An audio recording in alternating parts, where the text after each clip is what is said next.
Hey, what's up, y'all? I have a special guest. I've been wanting them to come on for a while now. I know they are a listener. They be sharing us and be, commenting about what we be talking about. And plus, I have seen her around doing amazing work in the city of Houston. So I always said, well, I didn't know when it was going to be, but I knew you were going to come on the show. And when we had this T-Door event, I was like, this is the time. She's in her mode. She's in her juice, baby. And yeah, come on, let me ask her to come be on the show. And I think that the conversation we're about to have is going to be powerful. And, I want to introduce y'all to Joelle Bayaa-Uzuri. She is the program. She is the program director at the Normal Anomaly, which is a queer-led organization here based in Houston. And she also works for the Mahogany Project. And if you have seen me posting lately, don't nobody do Trans Awareness Week like the Mahogany Project. And one of the reasons is because they are led by the amazing Vernice McFarland, who's been on the show.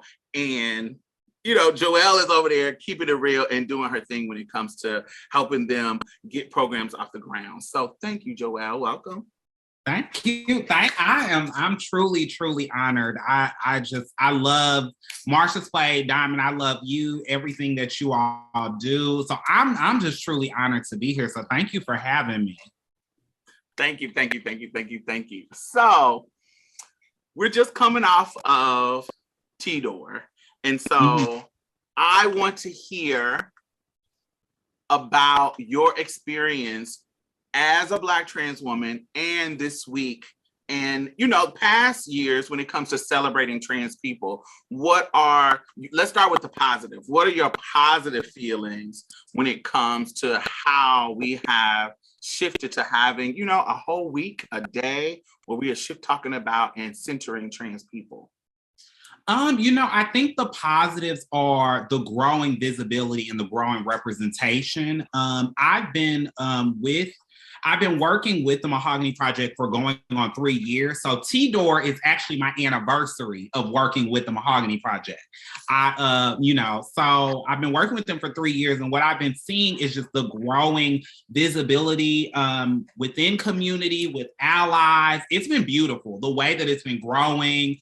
The Mahogany Project and Vernice specifically, the way that they've crafted Black Trans Empowerment Week and built it out, and really just it's a beautiful event. And it's been beautiful from the beginning, but to see it grow over the years, it's been beautiful. And to see how organically it's grown, and it hasn't, it's always remained true to its purpose. And it's a great time. It's a great time to be amongst community. Like, it's not only is it great just for the representation and what it does for Black trans women and the Black trans community in general, but it's fun. It's fun as fuck, for real.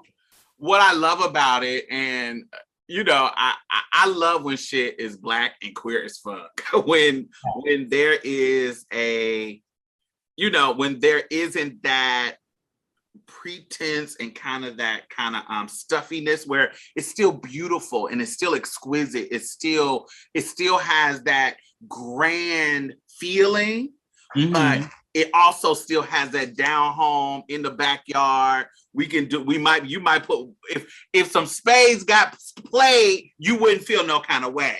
Look, this is Black as fuck. You wouldn't, it doesn't feel like I got to be stuffy. It feels like I can be real, but also, and that doesn't mean that it's down in the elevation and the luxury of the experience. That's what I love about how y'all do it over there, because I come to a lot of events throughout the year, and there are some things that just feel stuffy. It feels like this is kind of bland. This is kind of like they're trying to be snooty or whatever. But, I can tell when I'm like, oh, some real ass motherfucking Black people led this, because it feels elevated at the same time as I can bring my whole Black self instead of,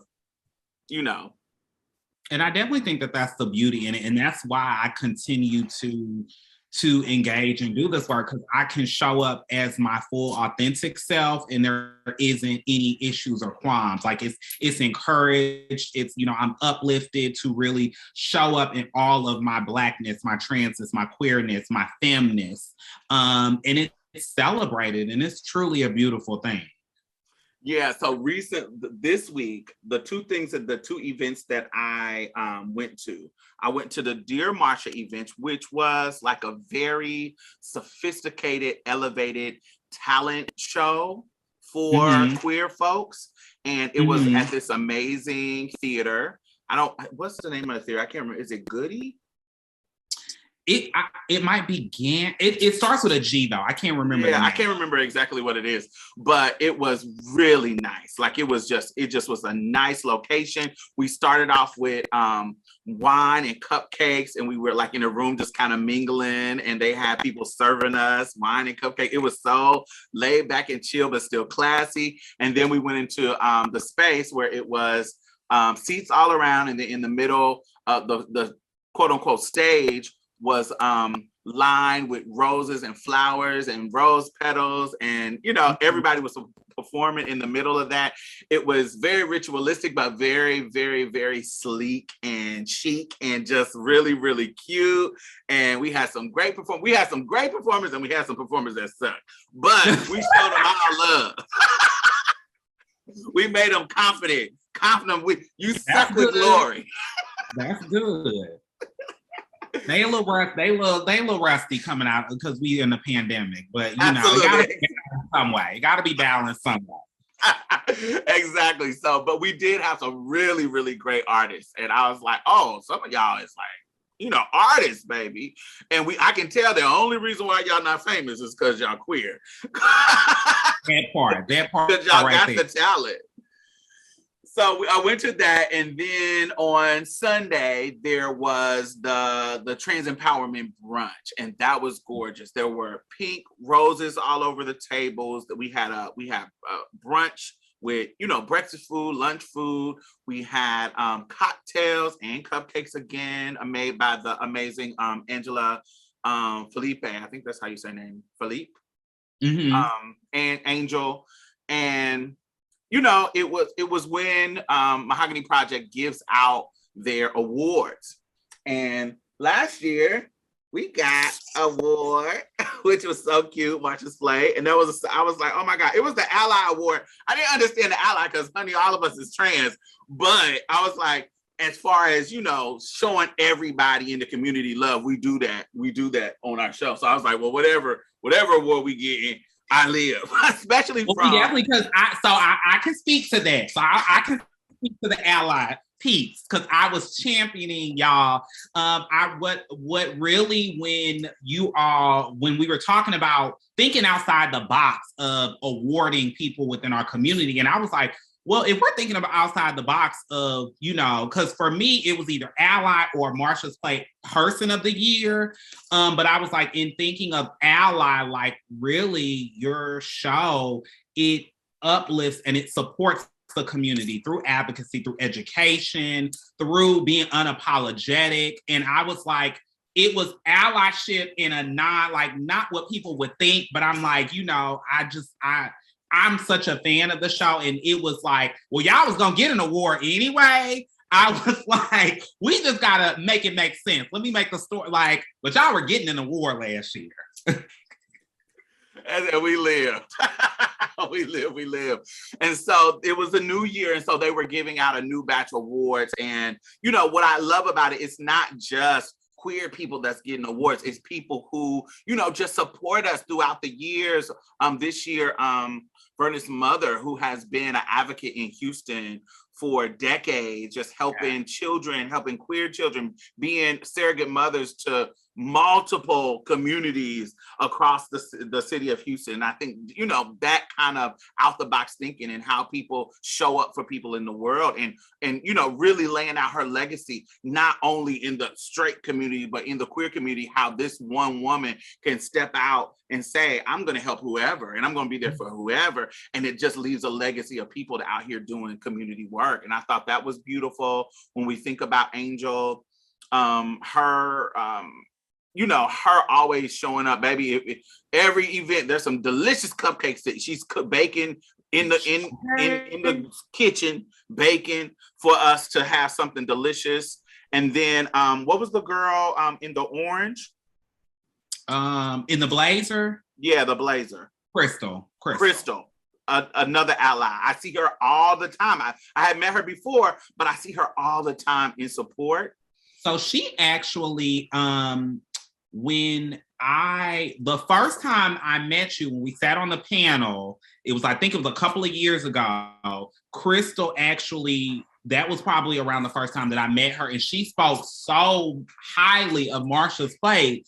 Because I was like, that was my first time meeting you. And she was like, oh, well, have you listened to Marsha's plate? And have you done this? And I was like, I haven't. So Crystal is literally, like, when we think about allyship, she's just a serious ally. Yes, absolutely. And when I talked to her, she was telling me how she listens, and she was like, this is my first time kind of talking to you. She was like, but I've been listening to you forever, but this is my first time actually face-to-face meeting you, and actually coming up and talking to you. I was like, oh, you should have been said something, child. You need to be normal, like making me feel like I'm a fucking, you know, like I ain't accessible, child. I'm accessible. But she was so nice. And then we had the Woman of the Year, who was Asia. What's her name? Asia. So I met Asia at one of the entertainment, Monica Battles. I met Asia at her birthday party some years back, maybe like 6 years ago, maybe. And one thing of what y'all was talking about, one thing about Asia, I don't care. She is going to show up to the motherfucking event. She is going to support. She's just one of the people. What I love, and what we you know, as we were talking about persons that we wanted to really honor and uplift, we've talked about doing something for Asia for a while, just because Asia always shows up, and not just for one person. She shows up for community, period. Even if, and she, you know, she apologizes when she can only show up for 10 minutes, but it's like those 10 minutes really mean so much, especially when it's already a struggle to get community to show up, you know, for better or for worse. It's a thing. But Asia really shows up, not just for the club event. She shows up for the group. She shows up for discussions, you know, and it means a lot for us doing the work to just have her continued support. And we really, you know, when we think about honoring people, there are always the people that do the work that we think of like, okay, it's almost like it's a given those people get honored, but it's like, what about those people in community that do show up, that maybe aren't necessarily doing that frontline work, but they're showing up in support. They're showing up, you know, they're highlighting events, and Asia is one of those people. Facts. So tell me, how did you start in the work? So I know you are from Los Angeles, and you, like me, are a transplant to Houston. So tell me about your history within the work. So I love LA down, but LA is not Black and queer, and they do not like the Black girls. I mean, you gotta look not Black to get love in LA. And as I was going through my journey, I really, I stand on being unapologetically me and unapologetically Black and unapologetically ghetto and femme. And it's just, LA is you can be an individual in LA, but you can't do too much. Now, you can't do too much. And as a Black woman of trans experience, it was so difficult to be authentically me and get support from the community. So when I was thinking about moving, I was like, well, where can I move? Like, what is somewhere I could really go and grow and put roots in. People were saying Atlanta, people were saying New York. I have family in St. Louis, and I had a little sister here. Harvey had just happened, and she was like, come move to Houston. People were telling me a lot of good things about Houston, and I followed Houston club culture for a while. I love the music, and I just love the authentic Black community here. And I was like, let me give it a try. And when I moved here, that was the thing that I fell in love with, is how Black and queer it is in Houston. And I was like, I've always, being a Black trans woman, you're doing advocacy when you step out of your door. So I'm like, while I had been advocating as an individual in LA, I really wanted to, as I'm getting older, I really want to be in community, and I really want to, the South is a little bit behind when we're talking about liberation and we're talking about forward thinking. And I really wanted to bring that kind of free-spirited thinking and just a new way of transness and a new way of being visible within the community. I wanted to bring that out.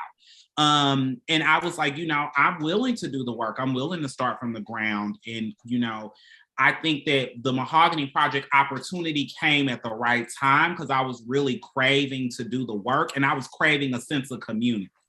And lo and behold, I saw a post from Bernice, and I was like, I think I'm gonna check out, I didn't know what Black Trans Empowerment Week was. I didn't know what the event was. I was like, I think I'm gonna check out this event. And I went to the Dear Marsha event that the Mahogany Project was doing in partnership with the Truth Project.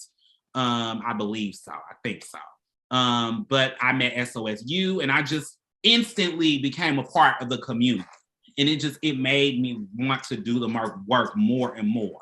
And that was 3 years ago, and I've been doing the work ever since. I've been doing it when I had, no job. I was doing it when I had a job that didn't pay me shit. I was doing it when I wasn't even getting paid from the work, just because I really believe in community, and I really believe in really just being free, and all of us being free, not just me. So, and I think what people have to understand about the South, first of all, the South is, most of the states in the South, and particularly the cities, have some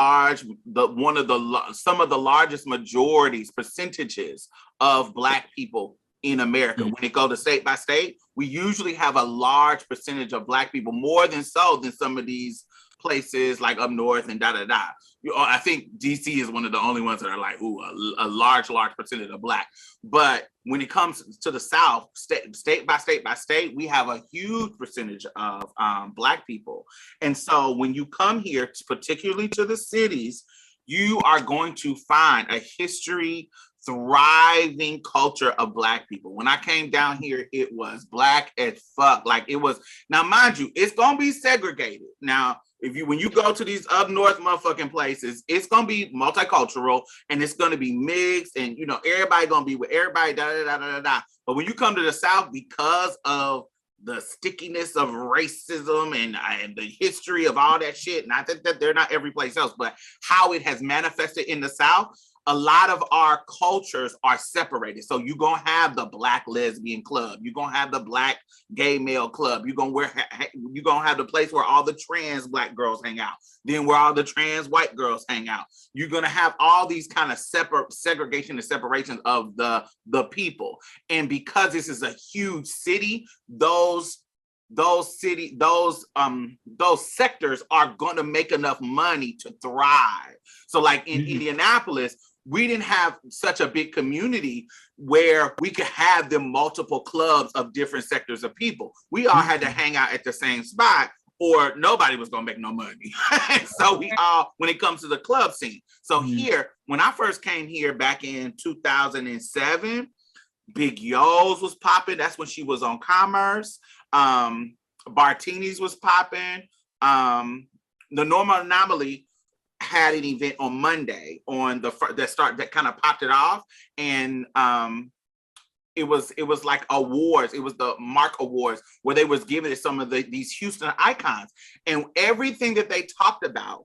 When I came to Houston, even though I'm not a native, I remember everything because I've always been a community ass bitch. So I pay attention to who's the heavy hitters in the community to get cool with them. And everybody who had won an award, they all know me. We all cool. Javon, Portia Paris, Boom Boom, Chevelle Brooks.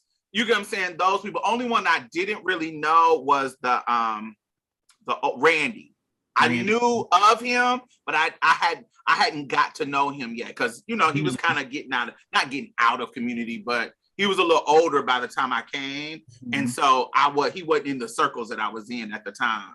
But the rest of them, yes. Darius, is it Darius Black? Jason Black.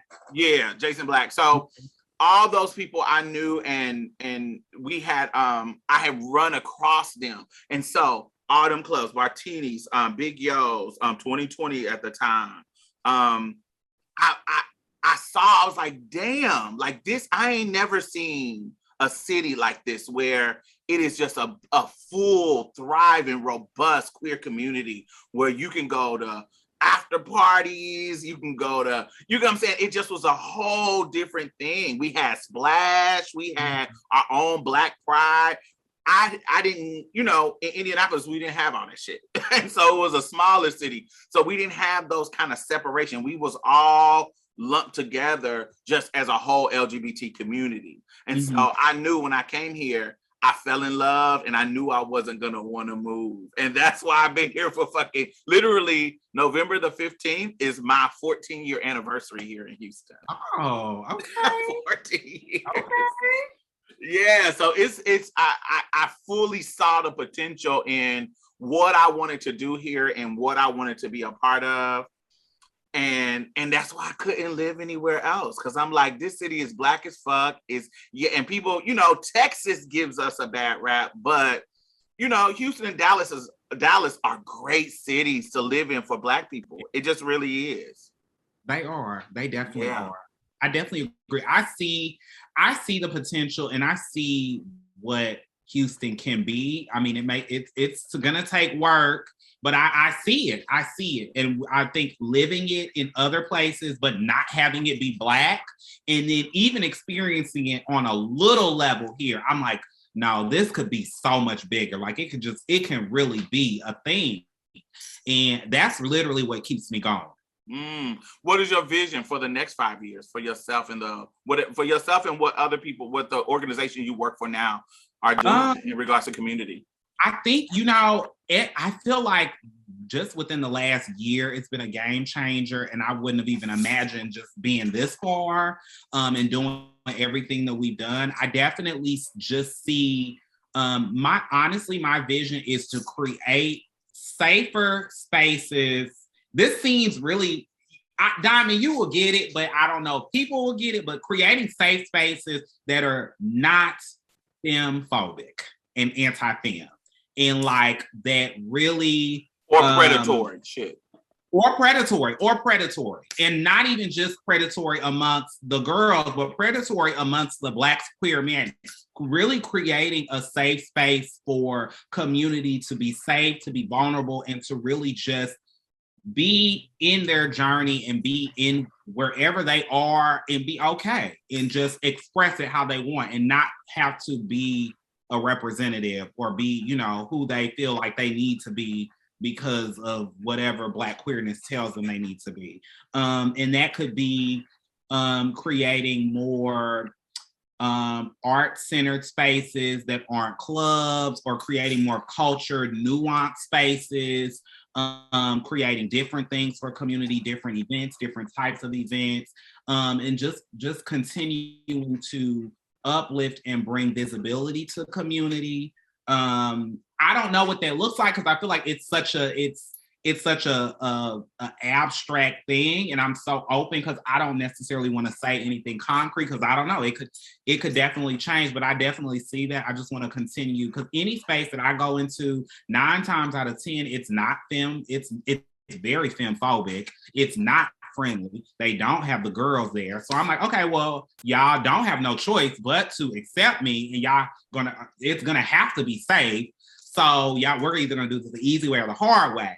And like even just carving out those spaces in this little bit of time, in the little space that I've carved out, I just want to continue to expand it. Because what I've seen in LA is it is possible to have these pansexual, free, straight friendly, queer, just these great spaces. But in LA, it wasn't Black. It wasn't queer as fuck. And that's what I really see in Houston. Just having these spaces where it's nothing to go in and be safe. And you could be with the butch queens, you could be with the straights, you could be with the girls, you could be with anybody, you could be with cross-dressers, like, anybody, and it's cool. Like, that's really my ultimate goal. Okay. So at the brunch, you came in a little late, but you gave like a poetic kind of like speech, and there were some points that you hit that I kind of wanted us to discuss. So we got the positive stuff. So let's talk about some of the negative stuff that we see when it comes to community and things that we need to fix and things that we need to pay attention to that are problems. And you pointed out some of those things. Tell me about them. So, and I want to preface it to say, it's interesting because I didn't plan to do that speech. I wrote it as I was getting dressed because I was already running late and I wasn't feeling the event. I was burnt out. I was completely burnt out. I was burnt out just on community. I was just burnt out. And usually I don't talk about my personal feelings, but I really wanted to use this time since I was amongst community and it was a safe space to really say how I felt. And one of the things, and this has been an ongoing as I'm doing the work, both at my job and outside of my job, one of the things that I'm constantly having to struggle with is doing the work and liberating a Black queer community that they're very femme-phobic. I mean, they are very, they have very deep-rooted trans misogynoir, and having to deal with that when I'm not from the South and I don't see myself as showing up how community shows up. So, in doing the work, I'm definitely being confronted with dealing with the Black queer community and not necessarily showing up how they want. Or, on the flip side, now that I've been doing the work and now I have gained a little, I don't even want to say power, but I'll just say power in the scope of this conversation, but community looking at me different. And now they're checking for me when they weren't checking for me before. Or they're checking for me because I'm linked to certain queer men. They're not checking for me because of the work that I do.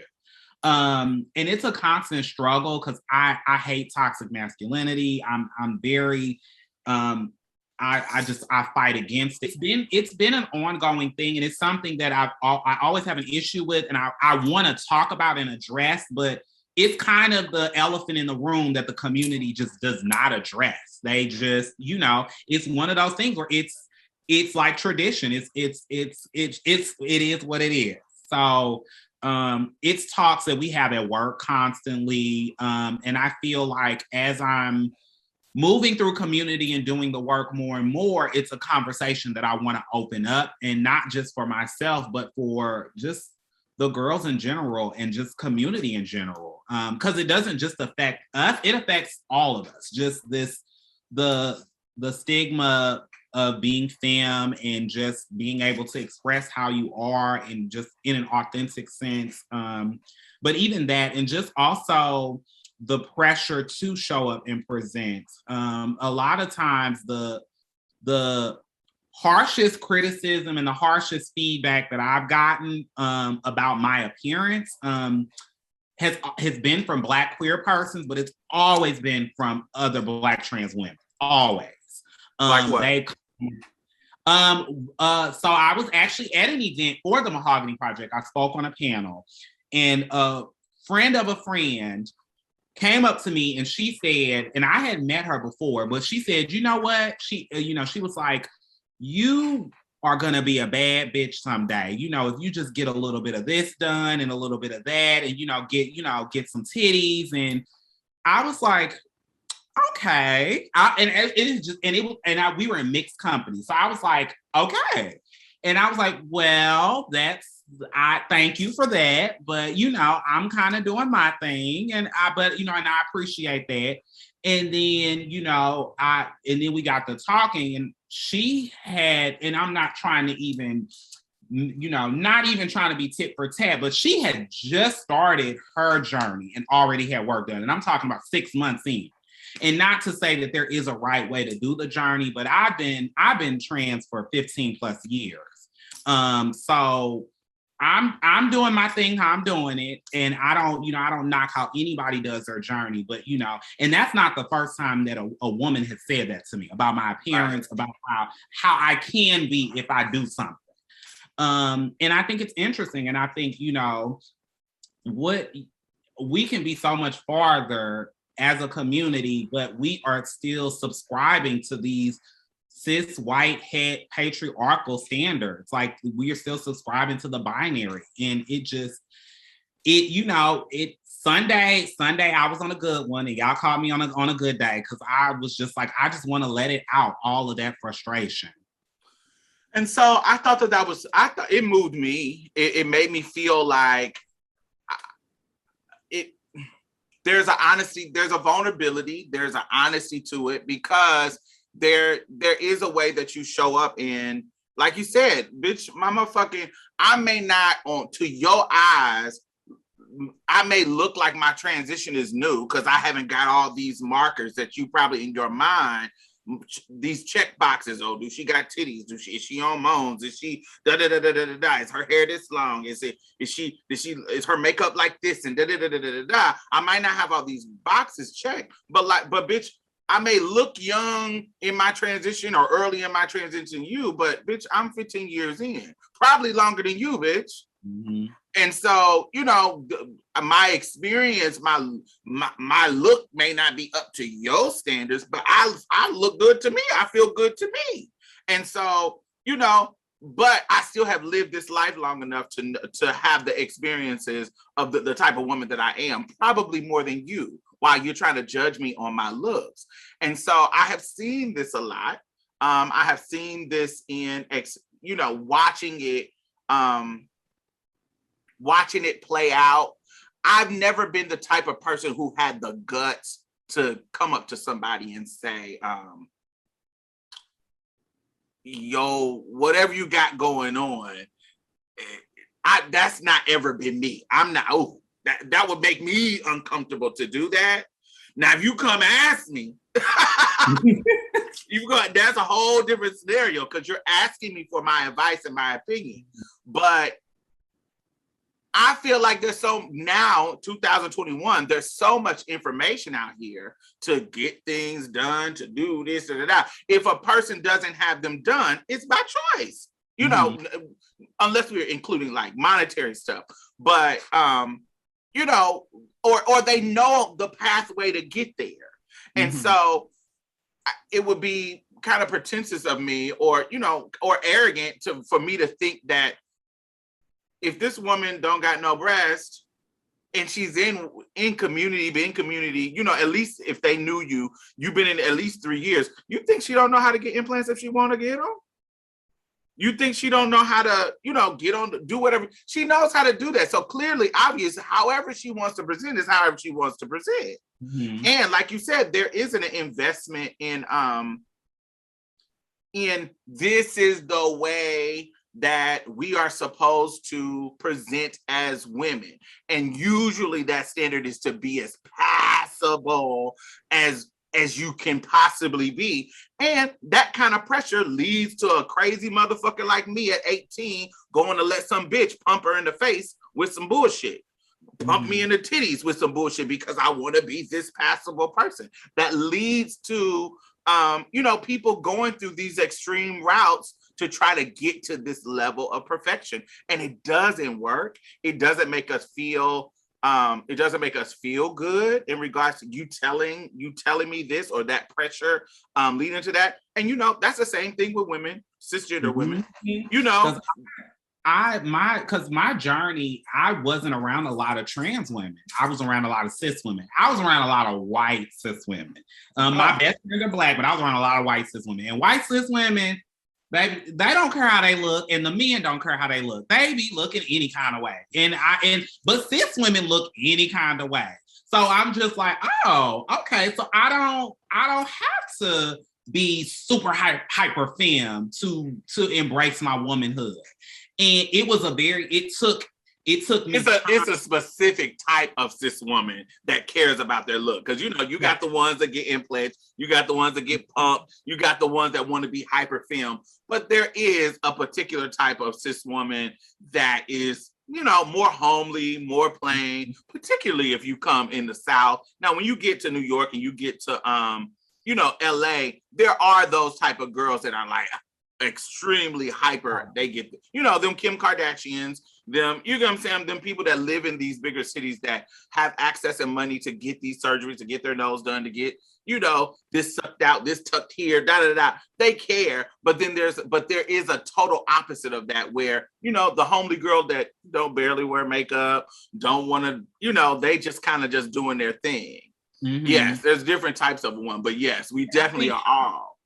And I think on one, there was a episode a couple of weeks ago, maybe it might have been a little longer, but on Marsha's Play where you all were talking about just the different types of representation of the girls, like, because it was about Sydney Starr and about her representation. And you had made the comment, like, I don't have no problem with her representation. I just want more representation. And that's how I feel. Like, I love the girls, period. But, you know, I've always been like, I'm going to be authentic to me. And I think that there is value in, just as there is many infinite types of representation for cis women, I believe that to be true for the girls. Now, you know, some representation may not be my tea, but I'm here for it. Like, I'm here for it.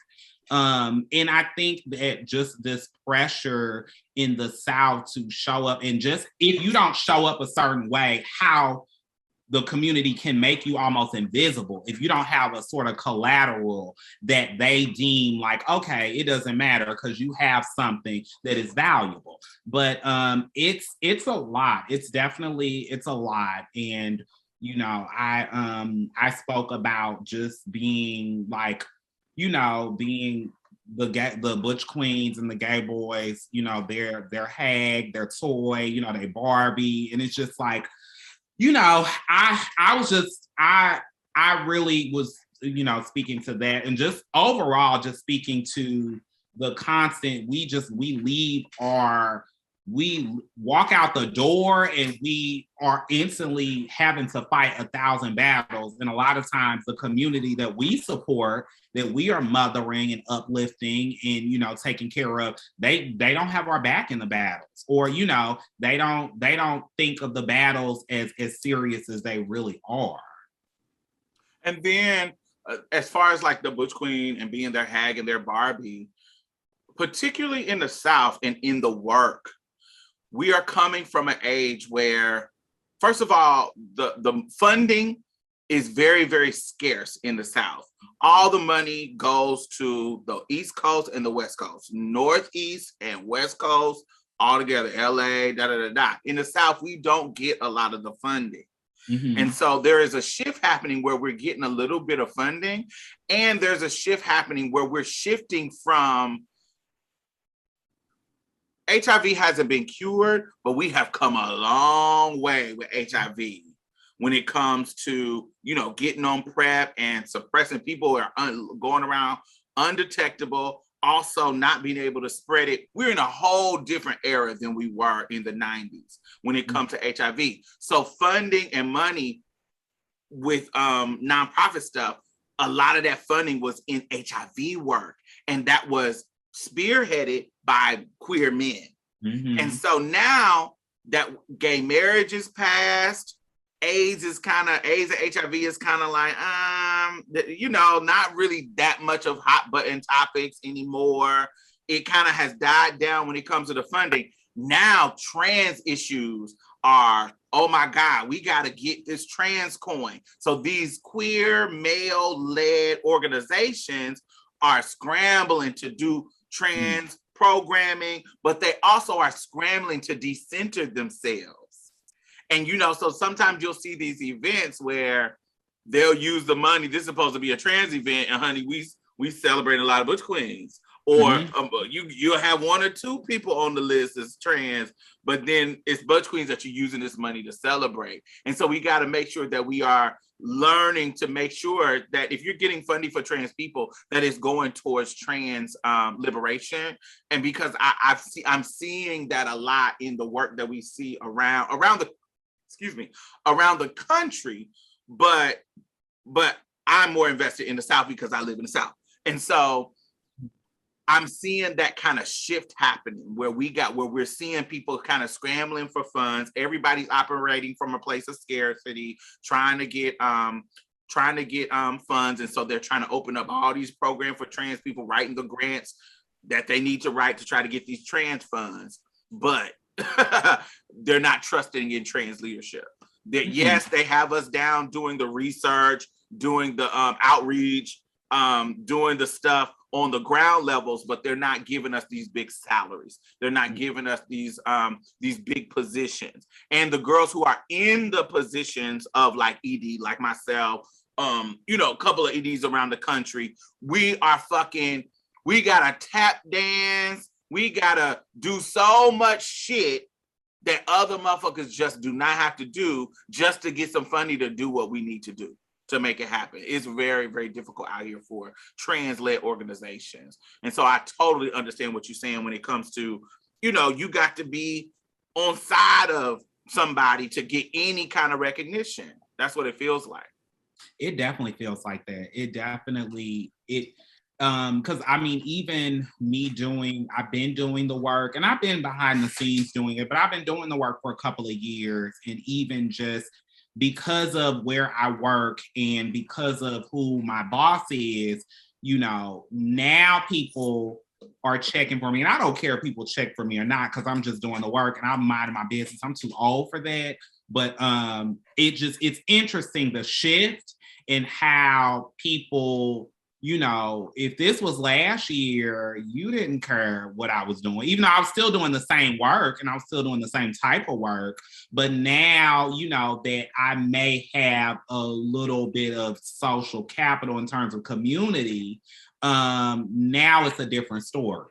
And I think it's interesting because even just seeing how problematic just things are within the community, it doesn't sit right with me. And I'm always somebody that when I like to call a thing, but I'm seeing that, as I move through community, can't always do that because it makes it a little more difficult to do the work, but definitely I see just how problematic things are. And I think a lot of it is because the customs and the ways haven't been challenged. Like people just go with whatever, which baffles me. Yeah. And then leave it, especially here in Houston, kind of picking up the torch for the late, great Monica Roberts. It amazes me how she been doing this work in this city for so long. And then now that she has passed away, they having trans week, that what I'm saying, they haven't officially the mayor is proclamating these things and giving her a particular day. And it's like, God, I wish I would have done this stuff while she was alive. And it just feels real performative. It doesn't feel as good as it would if things were happening like this. Even 5 years ago when Anise Parker was fucking giving us protections with the hero ordinance, when she was actually doing something for the city that protected us in public accommodations. And then where was this kind of support then? Because you know what? gay marriage hadn't passed. You know, they still had that mind on other things. It wasn't until that shit passed that now the trans is the new thing. Trans is the new, oh, we gotta, and it's not I'm complaining about it. It just feels like, it just feels extra fucking performative. It just feels inauthentic. And I actually, I've had people say to me, people that, you know, claim that they were close to Monica, but, you know, because I'm a Black trans woman, so of course they, you know, they feel like they could just let their, you know, open their heartstrings to me. But they were saying, God, I don't even know, like, what there is to do in the trans community now that Monica's passed. And I'm like, really? Like, really? What? Really? Like, and I'm just like, and they, you know, and they are thanking me for helping God. And I'm just like, that's interesting. Like, first of all, you claim to be so close to Monica, and yet, like, you say, like, you don't know what's going on within the trans community now that she's passed. And I've heard that more than once. And even just, I love the visibility that we're continuing to get with Black Trans Empowerment Week, but it's like all of you all that claim to be allies of the community and claim to love Monica, none of y'all were around for Trans Awareness Week. None of y'all were out at the events or out at Black Trans Empowerment Week. Like, I saw a handful of y'all, you know, outside of us that are actually in community.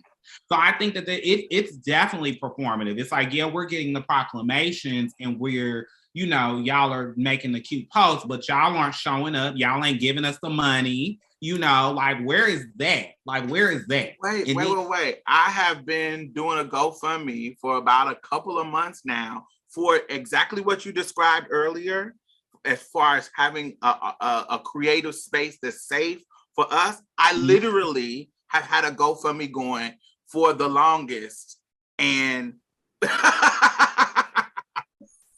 it's still gonna come, but you know, I just gotta go through fucking tap dancing for these fucking white people to get it. And when it shouldn't be like that, it should be motherfucking supported. It should, you get what I'm saying? But I gotta tap dance, and you know, I gotta write these grants and shuck and jive and da da da da da da da. And it's like, you know, HIV and condoms and testing, like, yeah, that we don't care about, that we care about some other stuff. But it's definitely been interesting. And I think that, you know, reflecting on the week and just talking to allies that did show up, and, you know, hearing them talk about it, and, you know, them be so angry, you know, about, you know, well, where was everybody else at and where were the other allies? And I'm like, this is how it always is. Like, you think that you mad, but we used to. I mean, this is even the visibility this time around, like, this year has been great. But I'm like, people don't show up. Like, just Monica, you know, may she rest in power. But, you know, people using Monica, all these allies and all these persons using Monica's name and using, you know, oh, we gotta, you know, protect trans lives and Black trans lives matter. They didn't show up. I mean, they make a post in November, and then they say some stuff, cute stuff in June. And that's the extent. Like, you know, and I think that it really it's time to both call out and call in, but, you know, and I think, because us both as a Black community and just the Black queer community, we don't talk about shit. Like, we don't talk about the fucked up shit. You know, and a lot of times it's because we too busy living the fucked up shit that we don't even have the time and the space to even talk about it. Sunday was really essentially about just being open about just those fucked up feelings about, this is the fucked up shit that we go through.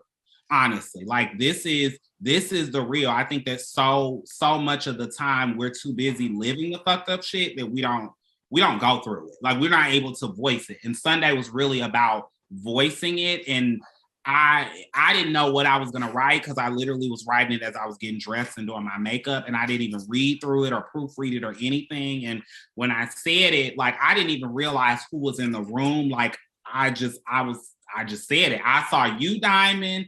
I saw my work partner, Jordan. I saw maybe one other person, and that was it. I didn't see nobody else. And I really I had to get it out. And then I had to dip because as I was getting it out, it was just, I was feeling it. And I just think that for too long, like we just suck it up, we just take it, or we're too busy living it. And like, we have to start calling it out and holding our allies, holding community accountable to really get somewhere and to really get some change. Because I think we just, as a community, we just let stuff go because it's like, well, that's just the way it is. So, you know, we're not going to say nothing because, you know, it's no point. Tell me how important it is for you to show up as an unapologetic Black girl. And what I mean by an unapologetic Black girl is an unapologetic hood, perceived as ghetto. You got the nails, you're going to have the big hoops, all the stuff that people say is not the respectable kind of girl. The kind of girl that people can say aren't educated enough, aren't refined enough, aren't whatever enough.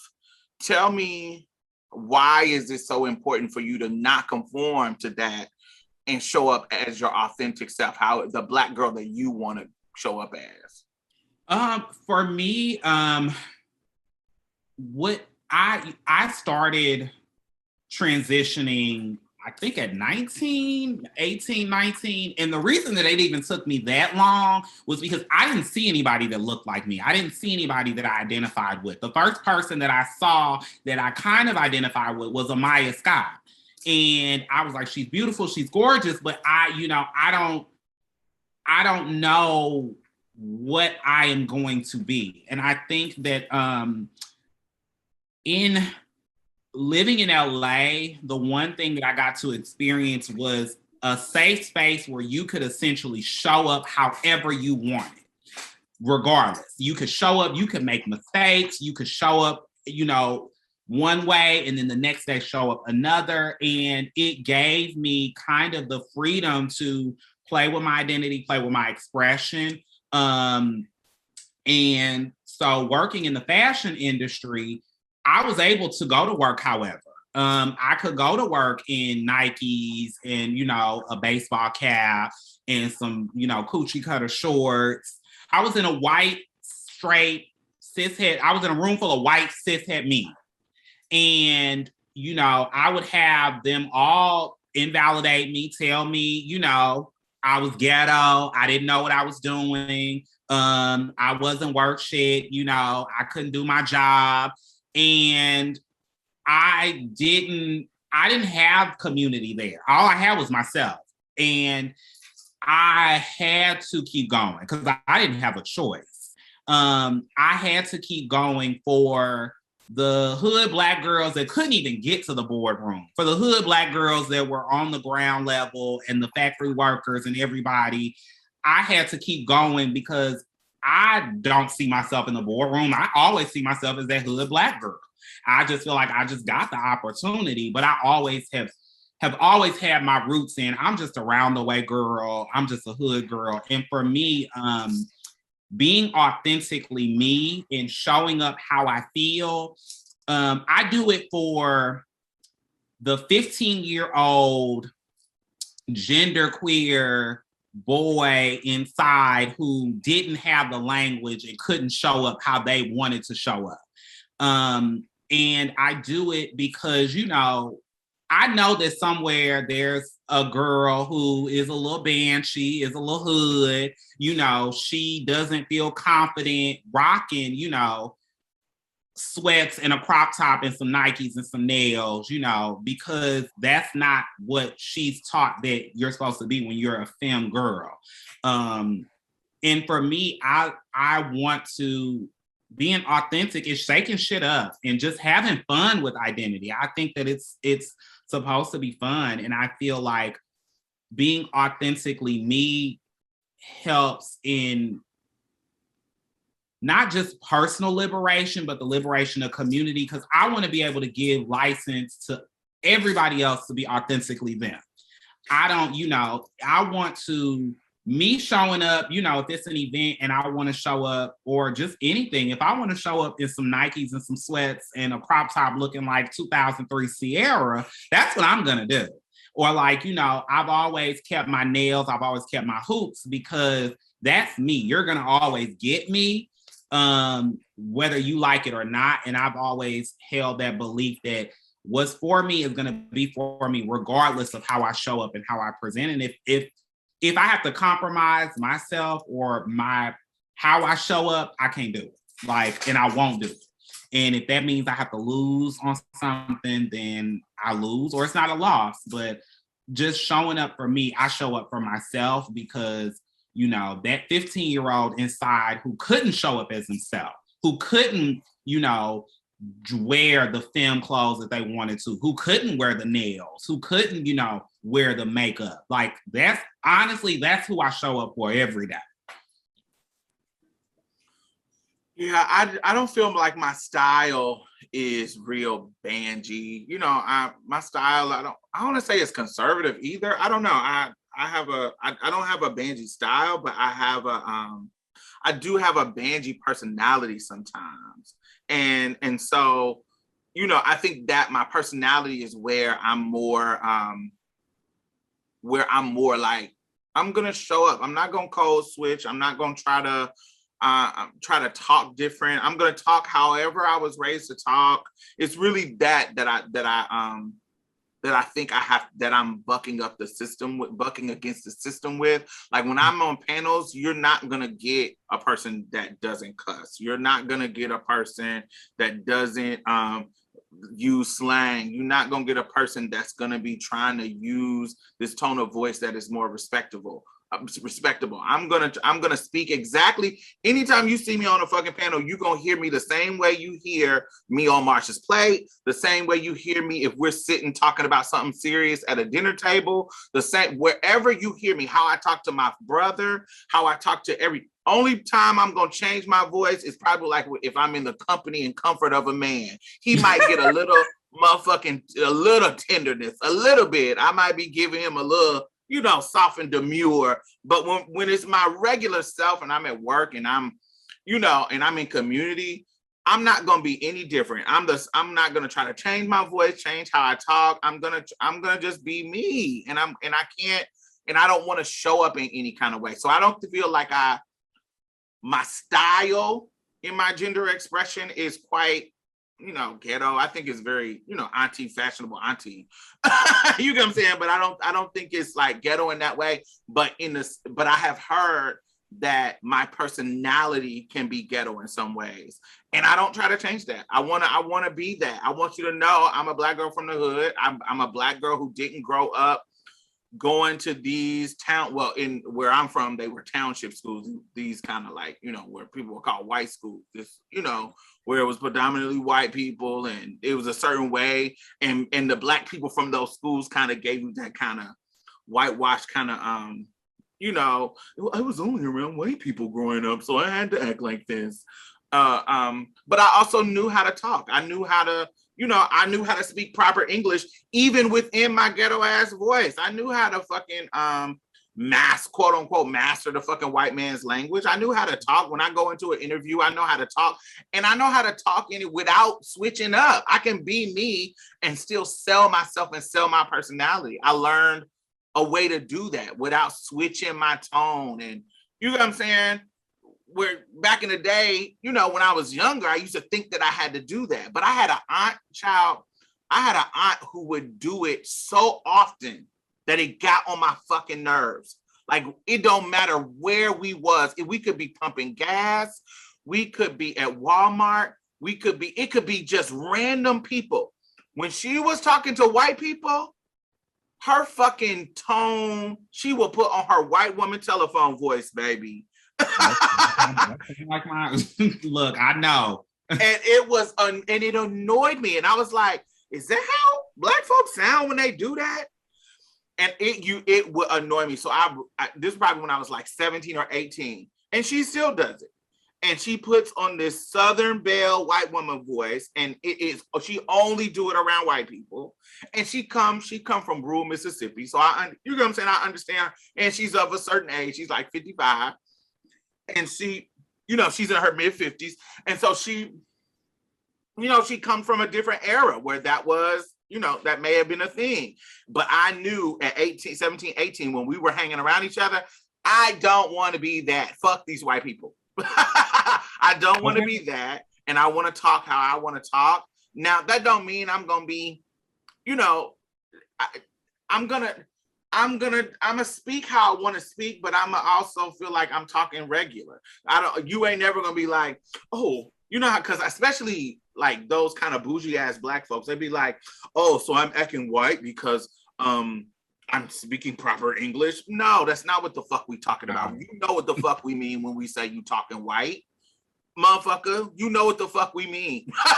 Stop acting like you don't know what the fuck we talking about. Because I can speak regular English without using any kind of slang or any kind of AAVE. I can speak and still have that tone of voice as a black person. Mm-hmm. And you know what the fuck you doing. You know what the fuck you doing. So I didn't want to be that person. I wanted to make sure that I'm coming to the table as my authentic self. And I'm going to always try to come to the table as my authentic self, because it's not only just important that I can be a representation for somebody who is younger, but also for me, it makes me feel better when I can come into the space as my full self. That is liberating. Our ancestors, I'm reading a book by Diane Carroll, and she's talking about growing up and how their whole life was revolved around being a certain type of prim and her whole life, prim and proper girl.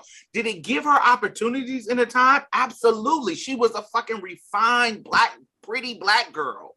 So they were like, oh, let's throw opportunities at her because she is this exceptional black girl who knew how to dress, who went to etiquette school and charm school. So they gave her these opportunities, and she wouldn't have had them if she didn't go through those things. So yes, there was a time when they were forced to kind of follow these rules to get out of the holds of racism, but we are in a different time now. And if I have the choice to show up, even as a marker that this is where Black people are now, we can show up like this. And that makes me feel good. That makes me feel good in the eyes, to me, in my eyes of my ancestors. Like, this is how I can show up now. And I ain't got to be prim and proper like the motherfuckers, like they had to force y'all to be back in the day. So it's not just about being an example. It's also for me. I feel good. This is an act. This shows me where my liberation has come. Mm-hmm. I can be my authentic self right now. I completely agree. That's why I like to dress very sexual, because hey, I look, as long as I have this body, I'm gonna show it. As long as I have this stomach, this ass, I'm gonna show it. And definitely I'm gonna show it. Like, I'm gonna show it at a meeting, I'm gonna show it on a panel, I'm gonna be, at U of H, you're gonna ask me to speak, baby, I'm gonna wear a bra top. Like, and I'm gonna make sure that you see me in a bra top.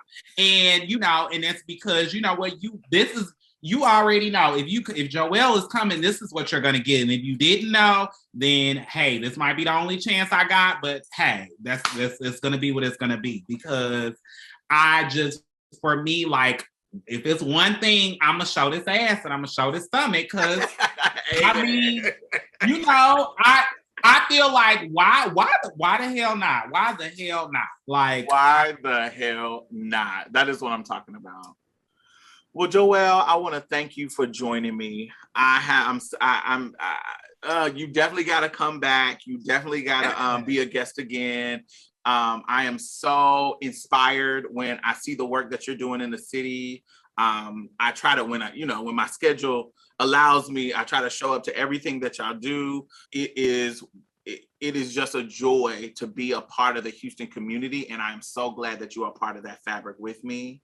And I appreciate you for always supporting Marsha's Play. I appreciate your work. I appreciate you, how you show up unapologetically. And I want you to continue to do that. And I love you.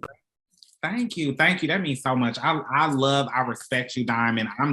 I'm happy to be a part of this community. I'm happy to be in community with you. It's a beautiful time. It's a beautiful time, and it's only gonna get even more beautiful. So I'm happy and thankful. Tell the people where they can find you. You can find me on Facebook, Joelle Bayaa-Uzuri. You can find me on Instagram. I'm your man's first choice. Hey, I love that name. I'm definitely your man's first choice, or woman or whatever. I mean, they, them, sibling, daddy. But on Instagram, I'm your man's first choice. Twitter, I'm your man's first choice. You can find me at The Normal Anomaly. I run their social media, so you can find me through them. I also work with the Mahogany Project. You can literally find me in community if you're looking for me. But yeah, you can find me on social media, Twitter, Facebook, Instagram, or through the Normal Anomaly or the Mahogany Project. Perfect. And I will have all of those links down in the bottom. Make sure y'all go support. Let her know where y'all found her here at Marsha's Plate. And we will see y'all next week. Have a wonderful Thanksgiving. Today, when this comes out, it is Thanksgiving. So y'all have a wonderful time with your family. Y'all have a wonderful time. And make sure the motherfuckers ain't misgendering you and making you feel uncomfortable. And if they are, leave the motherfuckers. Leave the house. Don't fucking take your plates of food with you when you leave. Take you a couple of plates. So yes, make sure that you are being loved on and you are feeling comfortable. Even if you are with your family, you do not settle for that. You can leave. So yes. And I hope if you taking the time to listen to this, you at least feel a little bit of love between me and Joelle. And make sure y'all come back next week. Thank you for joining us. Bye. Bye. You can listen to the rest of the show on all podcast platforms. Just search Marsha's Plate. See you there.